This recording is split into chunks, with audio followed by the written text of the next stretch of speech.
नमस्कार मित्रमैत्रिणींनो. आज आपण अभिनेत्री दीप्ती भागवत यांच्याबद्दल जाणून घेत आहोत. गुणवान अभिनेत्री व निवेदिका दीप्ती भागवत हिचा जन्म 23 जून 1981 रोजी झालेला आहे. ईमेल फिमेल, मोगरा फुलला, माझी तपस्या, संघर्ष यात्रा या चित्रपटांमध्ये दीप्तीने महत्त्वपूर्ण भूमिका साकारलेल्या आहेत. दीप्ती म्हणते, मुलांचा सांभाळ हा एक आनंद सोहळाच. माझं लग्न 6 मे 2001 मध्ये झालं.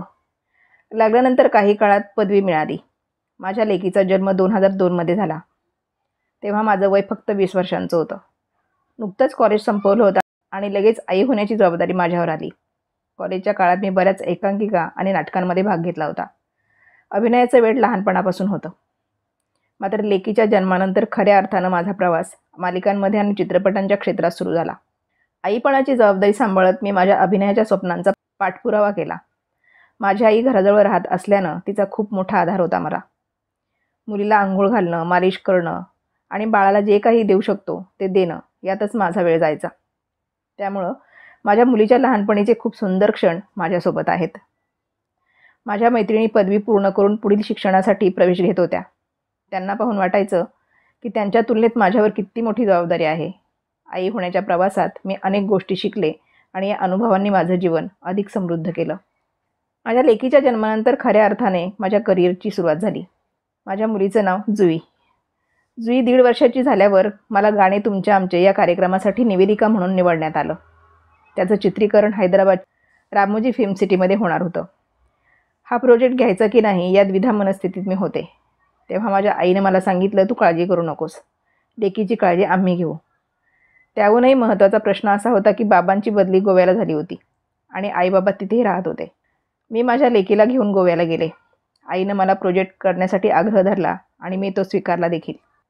लेक माझ्यापासून दूर असल्यामुळे मला तिची खूप आठवण यायची. मी गोव्यात जायचे तिला भेटायला किंवा आई तिला माझ्याकडे घेऊन यायची. माझं हे प्रोजेक्ट 3-4 महिने सुरू होतं. जुई गोव्यात आईबाबांसोबत होती आणि तिथं खूप रमली होती. अशा प्रकारे माझ्या करिअरची सुरुवात जुईच्या जन्मानंतरच झाली आणि या प्रवासात माझ्या आईनं मला खूप साथ दिली. जुईच्या जन्माआधी काही गोष्टी मी अगदी प्रकर्षानं केल्या होत्या. विशेषतः गर्भसंस्कार. गर्भसंस्कारात प्रत्येक संकष्टी चतुर्थीला 21 आवर्तनं म्हणायची आणि त्याचा सकारात्मक परिणाम म्हणजे जुई बोबडी बोललीच नाही. लहान मूल व्यवस्थित बोलायला थोडा वेळ घेतं, पण जुईला तसं काही झालंच नाही. असं म्हटलं जातं की गर्भाच्या काळात केलेले संस्कार शुभ परिणाम घडवतात आणि ते परिणाम नंतर कळून येतात. माझ्या अनुभवातून हे स्पष्ट झालं की गर्भसंस्काराचा परिणाम मुलाच्या वाढीवर आणि व्यक्तिमत्वावर खूप मोठा होतो. म्हणूनच आई होण्यापूर्वी योग्य संस्कार करणं महत्त्वाचं असतं. आईपण आणि करिअर सांभाळताना तारांबळ कायमच असते. आई, बाबा, सासू, वहिनी सगळ्यांनी खूप साथ दिली. मलाही अनेक कामं मिळाली. मी व्हॉइस स्पेस रेडिओमध्ये RJ म्हणून नोकरी केली. शिवछत्रपती ही माझी पहिली मालिका होती आणि त्यानंतर अनेक मालिका मी करत गेले. या सगळ्यात माझी मुलगी देखील मोठी होत होती. या काळात माझ्या नवऱ्यानं आणि कुटुंबानं खूप साथ दिली. आईपणामुळे करिअरकडे पाहण्याचा माझा दृष्टिकोन कधीच बदलला नाही. करिअर आणि कुटुंब या दोन्ही गोष्टी मी सांभाळत होते. पण आई होणं ही खूप सुखावणारी गोष्ट आहे. जशी जबाबदारी असते तसंच तो निखळ आणि मनस्वी आनंद देखील असतो.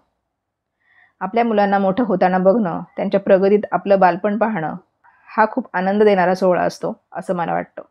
हा आनंद मी जुईच्या मोठ्या होण्यात बघत गेले. त्या प्रत्येक क्षणानं मला खूप आनंद दिला. करिअर करणाऱ्या मुलींसाठी महत्त्वाच्या टिप्स. साधारण 30शीत आई व्हा. वय वाढल्यावर सगळं अधिक अवघड होतं. मोठ्यांकडून योग्य गोष्टींबद्दल सल्ला घ्या. त्यांच्यासोबत चांगला संवाद ठेवा.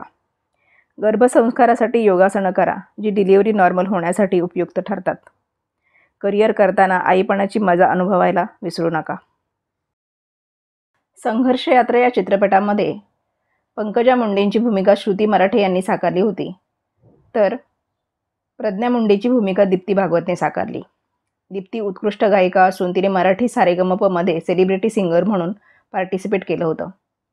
तसेच दमलेल्या बाबाची कहाणी हा चित्रपट देखील तिने केला आहे. संघर्ष यात्रेमधील प्रज्ञा मुंडेची भूमिका करताना दीप्ती खूप एक्सायटेड होती. मला फक्त गोपीनाथ मुंडेंच्या पत्नीचा रोल करायचा नव्हता, तर प्रमोद महाजन यांच्या बहिणीची भूमिका देखील साकारायची होती. गोपीनाथ मुंडेंना आपण एक राजकीय नेता म्हणून ओळखायचो, परंतु मी प्रज्ञा मुंडेंची भूमिका करत असताना गोपीनाथजींना जवळून ओळखलं. कुटुंबासाठी असणारे त्यांचं प्रेम, काळजी दिसून येते. एवढी आव्हानात्मक भूमिका माझ्या वाट्याला आल्याने मी खूप आनंदी होते. गोपीनाथ मुंडेंच्या पत्नीची भूमिका करायला मिळाल्यानं मी माझं भाग्य समजते, अशा भावना दीप्तीने व्यक्त केल्या. सोनी मराठीवरील तुमची मुलगी काय करते या मालिकेतील सर्वांची लाडकी सावणी म्हणजे अभिनेत्री जुई भागवत. ही मराठीतील एका सुंदर आणि हुशार अभिनेत्री म्हणजे दीप्ती भागवतची मुलगी आहे. त्या मालिकेमध्ये मधुराच्या मुलीच्या भूमिकेत अभिनेत्री जुई भागवत दिसली होती. जुईच्या निमित्तानं टेलिव्हिजनला आणखी एक स्टार किड मिळाली आहे. मालिकेत अभिनेत्री मधुरा वेलणकर सावनीची आई आहे. मात्र खऱ्या आयुष्यातील सावनीची आई देखील सिनेसृष्टीतली उत्तम अभिनेत्री आहे. जुई भागवत ही अभिनेत्री दीप्ती भागवतची मुलगी आहे. अभिनेत्री दीप्ती भागवतीने अनेक वर्षे सिनेसृष्टीत काम केलंय. ती उत्तम अभिनेत्री तसेच गायिका आणि सूत्रसंचालिका देखील आहे. दीप्तीनं आजवर अनेक ऐतिहासिक आणि पौराणिक मालिका सिनेमात काम केलेलं आहे. अनेक कार्यक्रमांचं सूत्रसंचालन करताना ती दिसते. तसंच ती उत्तम कवयित्री देखील आहे. दीप्तीने तिचा फिटनेसही मेंटेन केला आहे. आई आणि लेक दोघीही सोशल मीडियावर सक्रिय असतात. दीप्ती याआधी यात्रा, मोगरा फुलला, स्वराज्य सौदामिनी, तारा राणी, मेरे साई, स्वामिनी, उंच माझा झोकासारख्या अनेक मालिकांमध्ये झळकली आहे. जुईला लहानपणापासून आईकडून अभिनयाचं बाळकडू मिळालं. जुई देखील आई इतकी सुंदर अभिनेत्री म्हणून घडत आहे. तर दुसरीकडे जुई शास्त्रीय नृत्यात कथ्थकचेही धडे गिरवत आहे. अनेक कार्यक्रमांमध्ये ती सादरीकरण करताना दिसते. आईचा खंबीर पाठिंबा जुईला मिळाला, पण आईच्या नावाचा फायदा करून घेण्यापेक्षा तिच्या अनुभवाचा मला फायदा नक्की होतो, असं जुई सांगते. दीप्ती आणि मधुरा देखील एकमेकींच्या चांगल्या मैत्रिणी आहेत. त्यामुळे मालिकेच्या सेटवर जुईला मधुराकडून ऑनस्क्रीन आईचं प्रेम आणि ऑफस्क्रीन अभिनयाचे धडे देखील मिळतात. दीप्तीला आणि जुईला पुढील वाटचालीस खूप साऱ्या शुभेच्छा.